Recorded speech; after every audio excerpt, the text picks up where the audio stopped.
Hello guys, welcome back to my channel Study with Chamoli. So it's day 16 of our Uttarakhand PCS preparation journey. तो guys मैंने अपनी last video डाली थी कि चंद dynasty of Kumaon कैसा था क्या था। तो उसमें कुछ रूलर्स बच गए थे, तो आज हम चंद डायनेस्टी ऑफ उत्तराखंड को कंप्लीट करेंगे। गाइस शुरू करने से पहले I would like to thanks to you all people मेरी लास्ट वीडियो को इतना सारा प्यार देने को, क्योंकि बहुत कम टाइम में इसमें बहुत ज़्यादा व्यूज़ वगैरह आप लोगों को बहुत ज़्यादा पसंद आई, तो मुझे बहुत अच्छा लगा। It kind of motivated me. So आज मैं Chand dynasty of Kumaon complete कर दूंगी। शुरू करने से पहले मैं बस यही कहना चाहूँगी, अगर मेरी वीडियोस या लेक्चर आपको किसी भी तरीके से हेल्प कर रहे हैं तो please do let me know in the comment section. तो शुरू करते हैं। शुरू करने अगर आपने मुझे टेलीग्राम पे फॉलो नहीं किया है तो फॉलो कर लीजिए, क्योंकि मैं अपने नोट्स वहाँ पे शेयर करती हूँ। तो आप मेरे नोट्स को खोल के ये वीडियो देख सकते हो, तो आपको सब समझ आ जाएगा। तो शुरू करने से पहले रिवाइज करते हैं थोड़ा सा। हमने देखा था दो स्कूल्स ऑफ बिलीफ है। एक स्कूल की चंद डायनेस्टी किसने स्टैब्लिश की होगी। वन स्कूल ऑफ बिलीफ मानता है थोड़ चंद ने की होगी। अनदर स्कूल ऑफ बिलीफ मानता है सोमचंद ने की होगी। फिर हमने देखा कि चंद लोग आए कहाँ से थे। तो मोस्ट एक्सेप्टेड थ्योरीज कि शायद वो चंदपाल जो गुर्जर पतिहार डायनेस्टी के राजा थे वहाँ से आए थे। कुछ लोग ये कहते हैं वो झूसी नियर इलाहाबाद वहाँ से आए थे। ठीक है। अब मल्ला किंग्स ऑफ डोटी के बारे में हमने देखा था कि डोटी में उस टाइम पे राज करते थे मल्ला लोग। निरंजन मल्ला ने मल्ला डायनेस्टी को इस्टेब्लिश किया था, जो कि कत्यूरी प्रिंस थे। फिर हमने देखा था सोमचंद राजबंगा से राज कर रहे थे। उनके टाइम पे दो इम्पॉर्टेंट पोस्ट दी जाती थी, महराज और फतियाल्स को। ठीक है। और उन्होंने बूढ़ास और सन्यास को अपॉइंट करते थे for police and revenue function के लिए। Then comes Indrachand. मैंने आपको इंद्रचंद का बताया था कि इंद्रचंद के रीन में हमने देखा था कुमाऊं में सिल्क प्रोडक्शन शुरू हुआ था। फिर हमने देखा था ज्ञानचंद को गरुड़ की उपाधि फिरोज शाह तुगलक ने दी थी, और फिरोज शाह ने गरुड़ को अपना रॉयल एम्बलम बना दिया था। And also he was the first Chand ruler जो दिल्ली सल्तनत के दरबार में गया था। He went to the Firoz Shah Tughlaq दरबार। देन हमने देखा था भारती चंद हमने देखा था कि इन्होंने मल्लास से लगातार 12 साल लड़ाई की थी। पिथौरागढ़ पे मतलब अटैक उन्होंने पिथौरागढ़ के थ्रू किया था वहाँ पे। ठीक है। उसके बाद हमने देखा था बालू कल्याण चंद, वेरी इंपॉर्टेंट, क्योंकि इन्होंने अपनी कैपिटल चंपावत से अल्मोड़ा शिफ्ट कर दी थी। उसके बाद हमने देखा था उप्रेती पंत जोशी इनके एम्प्लॉयज़ होते थे। देन हमने देखा वेरी इंपॉर्टेंट रुद्रचंद, आज का जो रुद्रपुर टाउन है रुद्रचंद ने इस्टेब्लिश किया है। ऑल्सो ये इन्होंने अकबर के दरबार पर विजिट किया था, और अकबर ने इनको चौरसी माल परगना के फॉर्म में पूरा तराई वाला एरिया दे दिया था।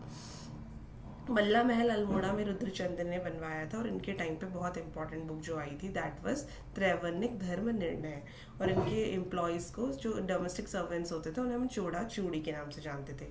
आज हम देखेंगे रुद्रचंद के बाद जो इम्पोर्टेंट रूलर थे दैट वाज लक्ष्मी चंद। तो रुद्रचंद के बाद जो लक्ष्मी चंद आए इनको लक्ष्मी के नाम से भी जानते थे। आज भी हम देखते हैं जिनका नाम लक्ष्मी होता है पहाड़ों में तो हम उनको लक्ष्मी बना देते हैं। लक्ष्मण होता है उसे लक्ष्मण बना देते हैं। तो इनको बहुत सारे नाम से जानते थे, लक्ष्मी, लक्ष्मण, लाखुली, बिरुली। ठीक है। पहाड़ों में आदत होती है नाम बिगाड़ने की, यू ऑल्सो नो। तो इनको लक्ष्मी चंद से बना दिया लखुली बिराली। ठीक है। उसके बाद शक्ति कुशाई इनके एल्डर ब्रदर थे, इनके बड़े भाई थे जो कि अंधे थे, लेकिन he was a very learned man. तो उन्होंने क्या किया, टैक्स सिस्टम को रिफिक्स किया, दस्तूर का फिक्स किया। तो एक तरीके से इनको उत्तराखंड का धृतराष्ट्र भी कहते हैं, क्योंकि ही वॉज अंधा and he was helping a lot in administration. नियोवाली एंड बिस्टाली, ठीक है, ये दो बहुत इंपॉर्टेंट है। इनकी कोर्ट जुडिशियल सिस्टम की व्यवस्था थी। इम्पॉर्टेंट चीज़ ये न्योवाली एंड बिस्टाली में से बिस्टाली जो है वो सिर्फ मिलिट्री की कोर्ट व्यवस्था है। ठीक है। 3 टाइप के एम्प्लॉयज़ लक्ष्मी चंद के दरबार में होते थे। सरदार जो परगना को रूल करते थे, परगना इज मॉडर्न टाइम तहसील। फौजदार मिलिट्री ऑफिसर होते थे। And third is Negi Negi वो ऑफिसर होते थे जो नेग नाम का कलेक्ट टैक्स करते थे. Initially Negi was not surname in the Uttarakhand, very important. नेग नाम का टैक्स ये कलेक्ट करते थे और राजा के दरबार में इनकी बहुत इंपॉर्टेंट पोजीशन होती थी. और ये जो लक्ष्मी चंद थे गार्डन्स वगैरह के बहुत शौकीन थे, तो उन्होंने बहुत गार्डन्स और टेम्पल्स बनाए. बागनाथ का मंदिर कहते हैं कि इन्होंने बनाया. लक्ष्मी चंद के बाद जो इम्पोर्टेंट रूलर आए जिन्होंने राज किया काफ़ी लंबे समय तक, 1625 से 1638 तक. ये लंबा ही समय होता है, नहीं तो 2-3 साल में मार देते हैं एक दूसरे को. ठीक है. त्रिमल चंद ने 1625 टू 1638 राज किया. इन्होंने इनसे पहले जो रूलर थे दिलीप चंद 1621 से 24, इनके टाइम पे इनका बहुत डोमिनेटेड पोजीशन था. इन्होंने गढ़वाल इन्होंने रिबेल भी किया, और जब इन्होंने रिबेल किया अपने आसपास के पड़ोसियों से, तो जब इनको लगा इन पे खतरा मंडरा रहा है तो इन्होंने शेल्टर के लिए ये गढ़वाल चले गए. उस टाइम पे गढ़वाल में कौन था? महिपत शाह. 1625 में ही किंग विजयचंद आए थे इनसे जस्ट पहले. तो किंग विजयचंद ने बदगुजार से शादी कर ली और त्रिमल चंद ने इनको मार के अपने आप राजा बन गए. ठीक है. इन किल्ड और expelled who killed the last king. ठीक है. इन्होंने लास्ट किंग को मारा था और महिपत शाह भी इनके दौरान ही मारे गए थे. इम्पॉर्टेंट थिंग इज त्रिमल चंद की डेथ हो गई 1638 में. और दूसरा चीज, महिपत शाह इनके कंटेम्प्रेरी थे. You should know this. इसके बाद त्रिमल चंद के बाद जो इम्पोर्टेंट रूलर आते हैं दैट वाज बाज बहादुर चंद. बाज बहादुर चंद वेरी इंपॉर्टेंट रूलर. इन्होंने तो सच में बहुत सारे लंबे समय तक राज किया, 1638 से 1678 तक. इम्पॉर्टेंट चीज, बाज बहादुर चंद शाहजहाँ के दरबार में गए थे कि शाहजहाँ जी हमारी हेल्प करा दो कथेरिया राजपूत के अगेंस्ट से. तो शाहजहाँ ने इनकी हेल्प कराई थी, बदले में 9 लाख का रेवेन्यू लिया था, जो उस टाइम पे बहुत बड़ा रकम होता था. शाहजहाँ ने अपनी कुछ किताब शाहजहाँ नामा एक्सेट्रा में इनको जमींदार, मतलब बाज बहादुर चंद को जमींदार का कहा है और टाइटल दिया है बहादुर का. ठीक है. तो इम्पॉर्टेंट चीज, कौन से चंद डायनेस्टी के रूलर को बहादुर का टाइटल मिला था? तो दैट वाज बाज बहादुर चंद. इनको तराई मिल गया क्योंकि शाहजहाँ के पास गए थे, गौड़ तराई. और जो बाजपुर है आज वो इनके नाम पर है. रुद्रचंद के नाम पे रुद्रपुर है, बाज बहादुर चंद के नाम पे बाजपुर है. इन्होंने कत्यूरीज के मनीलागढ़ पे अटैक किया, जो बाद में गढ़वाल शिफ्ट हो गए, और उनका तीलू ये बाद में इन्होंने खत्म कर दिया इसको, तो गढ़वाल की तरफ शिफ्ट हो गए लड़ाई करने. और तीलू रौतेली के साथ इनका काफी लंबा वॉर चला. ही टूर्ड हिज किंगडम. उन्होंने अपने किंगडम में टूर किया बाज बहादुर चंद ने, और लोगों को कंपेल किया कि आप रिमोट एरियाज में जो लोग रहते थे, सौकाज और दरमाज, पेरेंटली भोटिया ट्राइब को, कि आपको भी टैक्स देना पड़ेगा रेगुलरली. इन्होंने किंगडम्स को रीऑर्गेनाइज किया. मुगल से जैसे थे एडमिनिस्ट्रेशन व्यवस्था वैसे ही थी.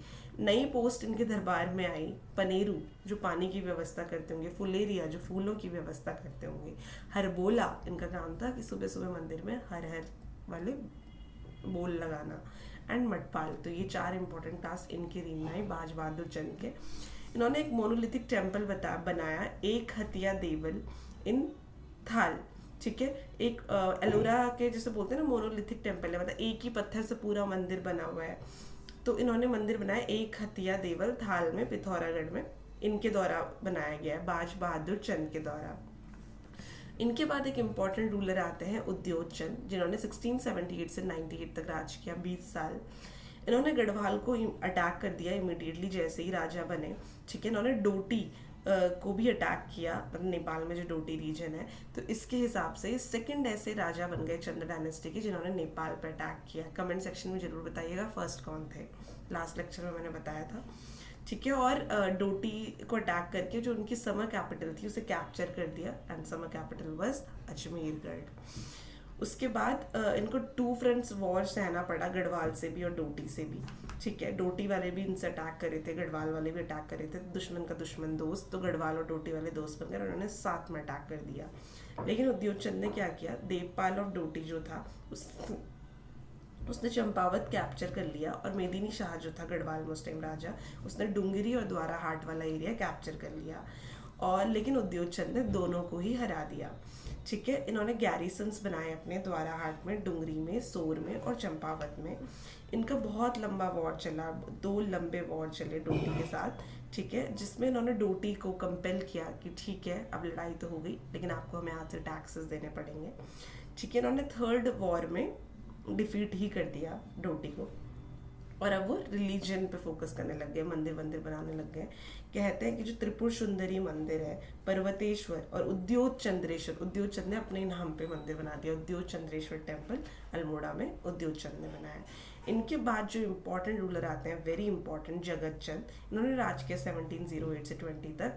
इंपॉर्टेंट चीज बहुत सारे एग्जाम में आया है। गोल्डन पीरियड ऑफ कुमाऊं किसके राज को कहते हैं? जगत चंद के राज को कहते हैं। ठीक है, he was a able king, ठीक है, जो अपनी आसपास के प्रजा की बहुत केयर करता था। इन्होंने लोह बगाड़ एंड बदनगढ़ वाले एरिया को रिकन्क्वेयर किया। इन्होंने श्रीनगर पर अटैक किया एंड फतेह शाह को डिफीट कर दिया। फतेह शाह देहरादून आ गए। ठीक है, फतेह शाह इनके जाने के बाद वापस आते हैं एंड कत्यूर वैली को अटैक करते हैं। ठीक है, पर कुछ हिस्टोरियंस इसको सच नहीं मानते। माना जाता है कि जो मुगल कोर्ट में बहादुर शाह थे, इन्होंने अपने कुछ लोगों को बहादुर शाह के दरबार में गिफ्ट्स के साथ भेजा था, लेकिन बाद में जो ये जगत चंद थे, जिनके राज्य का गोल्डन पीरियड ऑफ कुमाऊं कहते हैं, इनकी डेथ हो गई स्मॉल पॉक्स से।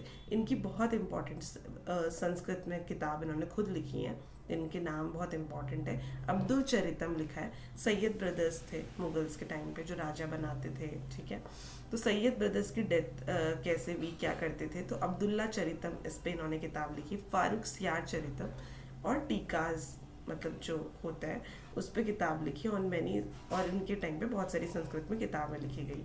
इनके बाद जो इम्पोर्टेंट रूलर आते हैं दैट इज देवी सिंह या फिर देवी चंद। वेरी इंपॉर्टेंट एग्जाम में क्वेश्चन आता है, मोहम्मद तुगलक ऑफ कुमाऊं किसे कहते हैं? तो आंसर इज देवी चंद। इन्होंने अपने जो कोर्टियर्स थे, जिनके कोर्ट में काम करते थे, उन पर बहुत पैसा वैसा उड़ाया। ठीक है, इन्होंने मुगल्स को अटैक किया। कैन यू बिलीव कि मतलब इनकी आर्मी ऐसे छोटी सी थी एंड उन्होंने मुगल की इतनी बड़ी आर्मी पर अटैक करने की सोची, और जब इनको दूर से लग गया दे कैन नॉट विन, तो इन्होंने दाऊद खान रोहिला को आगे कर दिया और दाऊद खान रोहिला की डेथ हो गई। ठीक है, और 11 बिस्ट फैक्शन मतलब 11 बिस्ट जो लोग होते थे, इन्होंने देवी चंद का मर्डर कर दिया और खुद का रूल इस्टेब्लिश कर दिया कुमाऊं में 11 रूल करके। तो 11 ने क्या किया, अजीत सिंह को अपना राजा बना दिया। ठीक है, एंड उसके बाद क्या हुआ, उन्होंने अजीत सिंह को भी मार दिया, और चंद फैमिली के जितने भी मेल्स थे 11 लोग, उनको किल करने लग गए।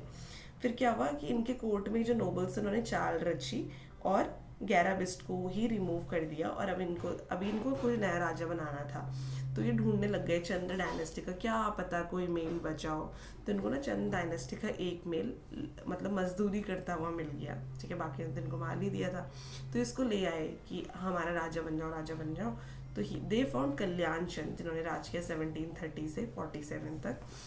वो लेबर की तरह काम करे थे डोटी रीजन में। ठीक है, बट पता लगा कि वो चंद फैमिली से हैं। तो अब ना कल्याण चंद ने राजा बनते ही सोचा कहीं और कोई चंद ना मिल जाए और वो राजा ना मिल जाए, तो उन्होंने बच्चे खुचे जो चंद फैमिली के मेल्स होंगे ना, उनकी भी डेथ करा दी और स्पाइस को भेजा। ठीक है, देखने के लिए कोई चंद बचा तो नहीं है।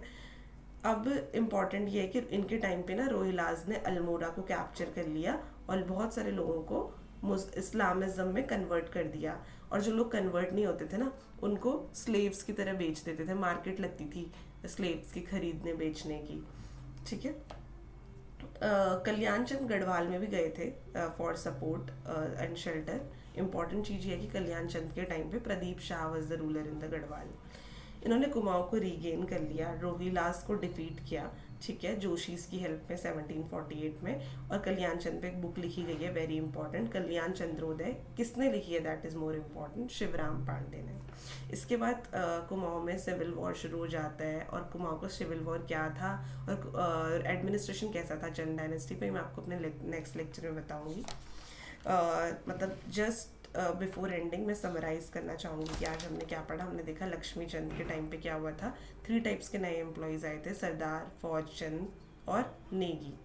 ठीक है, उसके बाद हमने त्रिमल चंद के टाइम पे देखा कि इन्होंने गढ़वाल में शेल्टर के लिए गए थे, और उनके टाइम पे महिपत शाह राजा थे। ठीक है, वे बाज बहादुर चंद शाहजहाँ के दरबार में गए थे। ठीक है, बहादुर की उपाधि इन्हें शाहजहाँ ने ही दी थी।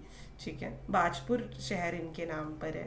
पनेरू फुलेरिया हरबोला इनके मठपाल, इनके टाइम पे इम्पोर्टेंट पोस्ट और कास्ट आई थी। उद्योग चंद ने गढ़वाल पर अटैक किया, सेकंड किंग बन गए जिन्होंने नेपाल पर अटैक किया, डोटी रीजन को हरा दिया थर्ड वॉर में, ठीक है। त्रिपुर सुंदरी, प्रवितेश्वर, उद्योग चंद्रेश्वर टेम्पल अल्मोड़ा में इन्होंने बनवाए हैं। Jagat Chand very important 1708 to 20 golden period of the Kumaon, ठीक है।